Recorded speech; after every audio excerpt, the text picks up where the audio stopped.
Hello, everyone. I'm David. Let me adjust this down a little bit. There we go. That's better. I wanted to give you a little bit of insight of me. You see, I've gone through a lot of stuff throughout my 70 years of life. And I've had some emotional problems where I've been emotionally detached from the world, not just from people, but from the world. The only comfort I've ever really had is real nature, wild animals, and stuff like that. Some people call me a nature whisperer because I don't know how or why, but I can go into wooded or rustic or wilderness type of situation, and I feel comfortable. I feel relaxed, more relaxed than I am any other place. But when I'm in these places, what I do is let my mind go free, just like I did when I was younger. Growing up, we used to do actual real field trips like we did. And on these field trips, we would go to places that nobody has ever heard of. We want to one to see these mannequins doing dance, do um, little shows like Snow White and Cinderella and stuff like that. And we got to go to this one place called the Wren's Nest. I remember that because that's the first time I had ever heard of that. What is a Wren's Nest? And they told me that that's where Uncle Remus come up with his stories. And I didn't know who Uncle Remus was. But then they started saying Burr Rabbit, Burr Fox, and Burr Tar Baby. Or Tar Baby. And then I remembered. And what Uncle Remus would do with that, he knew a friend that could ride. Uncle Remus, I don't know if he could ride or not, but he would come up with these stories to tell. And in these stories, the person would write them down and they'd make books out of them. They were well known selling books. Lots of people have probably grown up on reading about Tar Baby, a Burr Rabbit, and Burr Fox. At the time, I was about 7, 8 years old, and it really made an impact on me. What Uncle Remus is a storyteller. His stories has a purpose and an underlying meaning to them about society and social norms. Give you a little insight. Bert Fox, all the rich people in the world, and they are the ones that come up with money and stuff for everything below them. Tar Baby is the government officials and stuff like that, all the way down to anybody employed, including the cops, the Social Security people, the tax collectors, the CIA, FBI. They're all Tar Baby. Burr Rabbit are the simple people in life that really don't own nothing, but they go through life happy and content no matter what. And that's the whole story about it. About Burr Rabbit getting in trouble, getting stuck with Tar Baby, and getting thrown into the briar patch, which represents the towns and cities where everybody lives. And once he's thrown in there, they think, well, he's going to suffer. No, Burr Rabbit, that's where he lives, and he was able to just do away with all these little things that Tar Baby was sticking him, getting stuck to him. But in that, I learned about stories. You see, even when I was about 5 or 6, I used to come up with all my little stories about this or that. And it had nothing to do with friends and people around. I always wondered what if. And I was playing them out into my mind. And figured that lots of movies that's on TV are about what ifs. Because even the sitcoms, the comedies, and all like that were about what ifs. And I like to come up with my own stories. I had a hard time reading books about things like that because I couldn't understand them.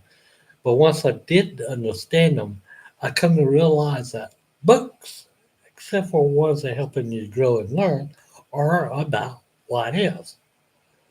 And you say, no, not all of them, biographies and stuff like that. But when you're reading things like that, you're thinking, what if my life was like that? What if I understood this better? What if? Just play it out. And so I came up with my favorite characters that I like to use stories based around. And one of them is very people knew that, but I remember Skim Dillahopper and the laughter and the things that Red Skeleton did. Later on, as I studied about Red Skeleton, I understood his paintings and everything. And there again, I started studying about paintings and I learned about Currier and Ives. And they always doing the same thing, painting stories. Some of the best music in the world is about stories.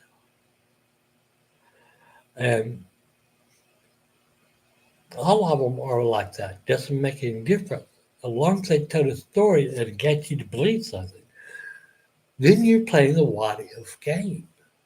I play it. And the story that I'm telling about stop is what about everything in the whole world stopped? There's no chance of rebuilding because to rebuild you need the equipment that you have now, but you have not. You're thrown back into the Stone Age period, so you can't. But it's about this group of people, one small family that winds up at the luckiest place at the luckiest time, and they were able to control certain things. So they still have some of the modern technology, but they figured out they need to keep that to themselves so they can grow their people and nobody else. About along the same line as um, the theories of storytelling of Fallout Shelter and The Last of Us, even though they made these into adult type of things. Now the story started out as somebody's mind playing what ifs. And it took people from the porn industry to take it further, but they're not meant to be porn. One of my favorite storytellers of all time is the one that speaks in words is Stephen King. John Grisham is good, so is Jane Austen. Lots of them are real good storytellers, but I like Stephen King because he plays a large part of what if. Because in your society that you have certain norms and rules. What happens when you break those norms? Stephen King is. Clowns are funny, but what about a clown's kill? Stephen King, yes. The Stand, talk about apocalypse. Lots of people like to hear about this. You know, so I like to, but I'm not a great writer. I cannot write, put down in, because I have what's called a jackrabbit mind. Most people telling stories will tell you about jackrabbit minds. Jackrabbit minds go from one subject to another, back and forth. And my mind goes from one situation to another situation, back and forth. But in my storytelling, I've taken little notes and I put them on a little clipboard, little notebook, and it keeps my mind from jumping all over the place. But I need to do a little bit of jumping to take you from one character to another character, and each one has their situation totally different and the things they're going through. Because that is a great thing, because they're playing out what if, what if. Anyway, I want to come on here and tell you that I am just another person out there. None of the stories I tell has factual reality in them. They're all fantasy. They all play on what if. I don't want sponsors because then they like to try to influence me on what I tell. And as I've seen from other places where people have gone in and got a sponsor, their web page has been hijacked to do other things. And that's not what I'm going to do. So I don't want sponsors. I don't want low level or high level sponsors come in. But if you want to watch this, listen to it, you don't have to subscribe or like it or anything. Just take time to enjoy the tales. That's all I'm giving out there. I don't care about the likes or subscriptions. I don't want to become mass popular because I shy away from things like that. I don't want that. Don't need it. I'm happy being poor, living the way I am, the way I'm going in life. I don't need any lots of extras. The question comes if I win the lottery. Well, I've never played, don't want to play the lottery. But if I won the lottery, what will I do with all that money? I would give it away. Because the saddest, most miserable people in the world are those with lots of money. The happiest, the joyful people are those with very little money. The ones that know how to survive in life and get by with things as they have it without harming anybody else are the poor. We're the only ones that can do that. You don't think so? You try running a government, running a town, running any type of business there is without a purpose person. Because while you're paying them and you think it's little nothing, I'm saving money, I do this. Well, they're living their life and they're adjusting and adapting and overcoming, and they're the happiest people in the world. All you others, middle class, higher middle class, lower middle class, whatever, you're struggling day by day. Within 1 month, you could wind up poor too, like I am. That's making a difference. Poor people are the happiest people in the world. Those with nothing in the world have nothing to lose, but everything to gain. And it might be one day they gain something, next day they lose it. It doesn't matter to them because poor people adapt and overcome. This is just the way it is. It's not meant to be rich.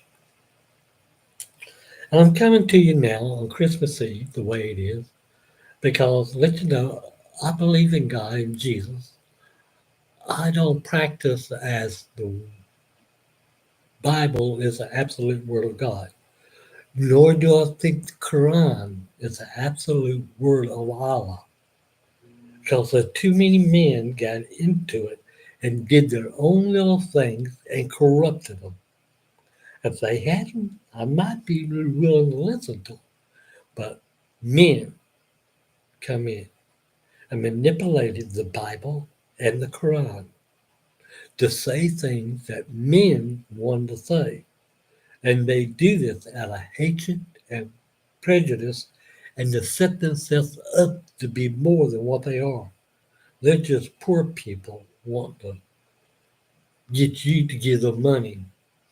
That's why these big churches and all like that, I won't never support them. Especially some of them like the Joel Osteens and other revivalists and all these temples and Jewish places. I don't support them because they do it to get the money from the people, the poor people. to live their lives. To me, they're just lazy. They're living off the back and sweat equities of the poor. They really don't know how to get by without doing the things they do. And that makes me feel sorry. Plus, I don't believe God wanted a blood sacrifice. I don't believe it was the blood of Jesus that saved us. Just like Cain and Abel, you know, Cain gave all those fruits and everything, but Abel gave a young sheep. Now, Abel loved all the animals of the world very much, very much. And for him to give up one of the sheep to God showed the love in his heart. And that's what God was looking for. Sure, Cain killed Abel, and we know what happened from there. But when Jesus died on the cross, the last prayer he gave was, "Forgive them, Father, for they know not what they do." He didn't say we or who specifically. He said, "Forgive them." I mean, everybody in the whole world, he was asking for God to forgive them. And Jesus did this not because he was bleeding out of hate or anything. He did this because of the love in his heart. So Jesus died, and it wasn't the blood that saved us, it was Jesus' love saved us all. There ain't nothing special you need to do. You're saved, period. All you need to do is realize the truth, and you know that you're saved. Just like the realization that Christmas is not really Jesus' birthday, but we celebrate it. I honor Jesus' day as day of birth, even though it probably not, but I don't give into pagan rituals. I'll let you look that up. Instead, I'm going to leave you with this. I want everybody to have a great holiday, regardless if you're doing Christmas or if you're doing Hanukkah or you're doing something else. Because Christmas is very much a pagan holiday. So they think that this is a day of evil worship and things like that. The Jews probably doing their little dance and stuff like that that's going on right now.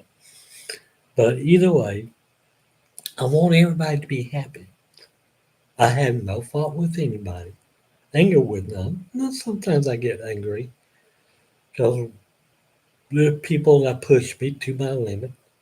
I try not to cross it. Sometimes I have to demonstrate anger that I'm angry. And I do that in different ways, but it's not that I hate people. I love everybody. I love nature, and people are part of that nature. But I want everybody to have a great holiday. Please be safe. We do things that are just strange and wrong. And usually it's because out of desperation or we think we got a bright idea. And there's no easy fix. Nothing is free in this world. I knew a guy said, "Well, I just owed $50,000. I'd kept my mouth shut. He spent all that $50,000. He got caught and he spent 20 years in prison. So $50,000 over 20 years comes down to about like $10,000 a month or $1,000 a month, something like that, or like that. Yeah, I mean that's very cheap labor to move where he was. It didn't make any difference. To be angry, do things crazily and stupid. It's all a part of nature, who we are. Birds, cats, dogs, lions, tigers, giraffes. They all do stupid things. I got a laugh the other day at somebody that was a vegan. Well, you know, the largest animal, land animal, eats nothing but vegetables. And I laughed at him. I said, no, sometimes those vegetables you think he's eating has worms and ants and other things on it.